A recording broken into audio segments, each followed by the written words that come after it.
بسم اللہ الرحمن الرحیم. السلام علیکم ناظرین, میں ہوں جاوید چودھری.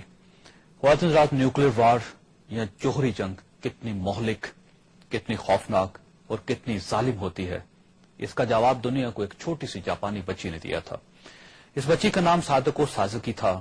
یہ بچی 7 جنوری 1943 کو جاپان کے شہر ہیروشیما میں پیدا ہوئی تھی.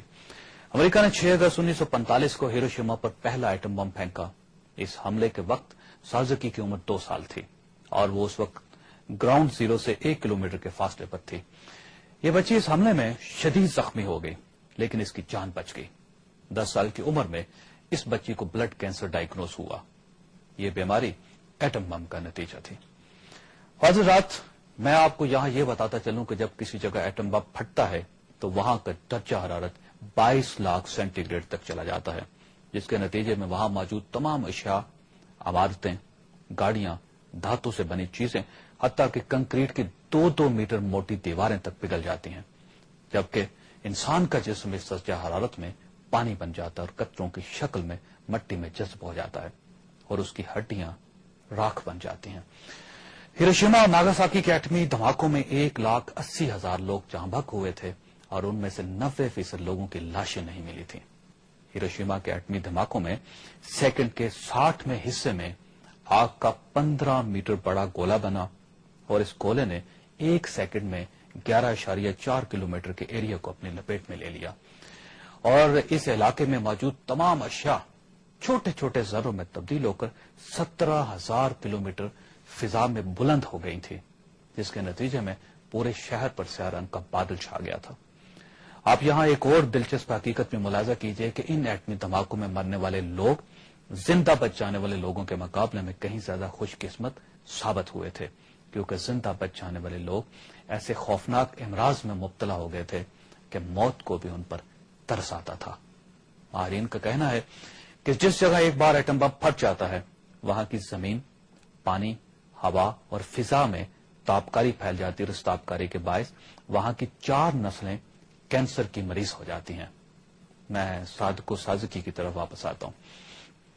سازکی خون کے کینسر میں مبتلا ہو گئی اور اسے جنوری 1955 کو ہسپتال میں داخل کروا دیا گیا. حضرات, جاپان میں ایک روایت پائی جاتی ہے کہ اگر کوئی شخص کاغذ کے 1000 پگلے بنائے اور اس کے بعد اللہ سے دعا کرے تو اللہ اس کی یہ دعا قبول کر لیتا ہے. سازکی کی ایک دوست اسے ہسپتال میں ملنے کے لیے آئی. اس نے اس کے کمرے میں سنہری رنگ کا ایک کاغذ کاٹا, اس کاغذ کا ایک پگلا بنایا اور یہ پگلا سازکی کے ہاتھ میں پکڑا کر بولی کہ تم اس قسم کے 1000 پگلے بنا لو تو اللہ تمہیں صحت دے دے گا. سازکی شدید تکلیف میں تھی. وہ اسی عالم میں اٹھی, اس نے کاغذ کا ٹکڑا لیا اور پگلا بنانا شروع کر دیا. اس کے بعد سازکی کی زندگی میں تبدیلی آ گئی.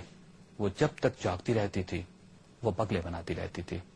اس کی کوشش تھی کہ وہ موت کے فرشتے کے پہنچنے سے پہلے پہلے 1000 پگلے پورے کر لے, لیکن بدقسمتی سے اس نے ابھی کاغذ کے 644 پگلے ہی بنائے تھے کہ موت کا فرشتہ آ گیا اور سازکی کو ساتھ لے کر چلا گیا. سازکی کی موت کی خبر پھیلی تو اس کے دوست جمع ہوئے. انہوں نے کاغذ کے 1000 پگلے بنائے اور یہ پگلے بعد ازاں سازکی کے ساتھ دفن کر دیے گئے.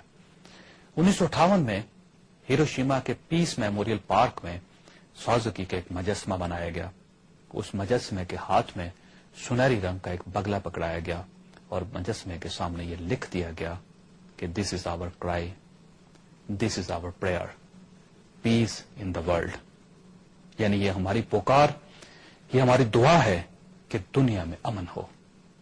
حضرات, سازکی 1955 میں مر گئی, لیکن آج تک جاپان کے بچے سازکی کے نام پر کاغذ کے بگلے بناتے ہیں اور یہ بگلے روزانہ ڈاک اور کوریئرز کے ذریعے سازکی کے مجسمے کے قدموں میں پہنچا دیے جاتے ہیں.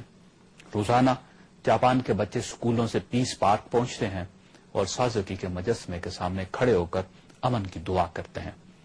ہر سال 6 اگست کو دنیا بھر کے بچے بھی سازکی کے لیے بگلے بناتے ہیں اور ساتھ ہی امن کی دعا کرتے ہیں, اور دنیا بھر سے آنے والے سیاح بھی پیس پارک پہنچتے ہیں اور سازکی کے مجسمے کے سامنے کھڑے ہو کر سوچتے ہیں کہ کیا انسان واقعی اتنا سفاک, اتنا ظالم ہو سکتا ہے کہ اس کے ہاتھوں سازکی جیسے بچے بھی محفوظ نہیں ہیں. آج رات پاکستان اور بھارت بھی آج اس نقطے پر پہنچ گئے ہیں جہاں 6 اگست 1945 کو جاپان اور امریکہ تھے. پاک بھارت سرحدوں پر فوجیں جمع ہو رہی ہیں. پاکستانی فوج کے دستے فاٹا سے مشرقی سرحدوں کی طرف منتقل ہو رہے ہیں اور دنیا بھر کے ماہرین کا یہ تجزیہ ہے کہ کوئی ایک چھوٹا سا ناخوشگوار واقعہ بھارت کے اندر ممبئی جیسی دہشت گردی کا کوئی انسیڈنٹ برے صغیر میں ایٹمی جنگ کا باعث بن سکتا ہے، جس کے نتیجے میں لاکھوں بلکہ کروڑوں لوگوں کی جان خطرے میں پڑ جائے گی. جنگ کو تحریک کون دے رہا ہے، انڈیا یا پاکستان؟ کیا جنگ ہوگی؟ اور اگر جنگ ہوئی تو کہیں یہ جنگ اٹامک وار تو نہیں بن جائے گی؟ یہ ہمارا آج کا موضوع ہے اور ہم اس موضوع پر بھارت کے مشہور جنرل اشوک مہتا کے ساتھ گفتگو کریں گے، جبکہ پاکستان میں ہمیں سابق سیکرٹری دفاع اور سابق وزیر داخلہ جنرل حامد نواز خان جوائن کریں گے. ہمارے ساتھ رہیے گا.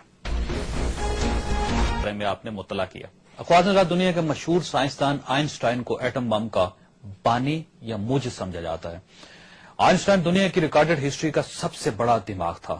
وہ ایک ایسا سائنسدان تھا جس نے کسی لیبارٹری یا تجربہ گاہ کے بغیر دنیا کی سب سے بڑی حقیقت ڈسکور کی تھی، جس نے ثابت کیا تھا کہ توانائی کی شکل تبدیل کی جا سکتی ہے. اس آئنسٹائن نے ایٹم بم کے بارے میں کہا تھا کہ دنیا کی تیسری عالمی جنگ ایٹمی ہوگی اور اس جنگ کے آخر میں انسان اس جگہ پر آ جائے گا جہاں اگر اسے چوتھی جنگ لڑنا پڑی تو وہ یہ جنگ پتھروں اور ڈنڈوں سے لڑے گا.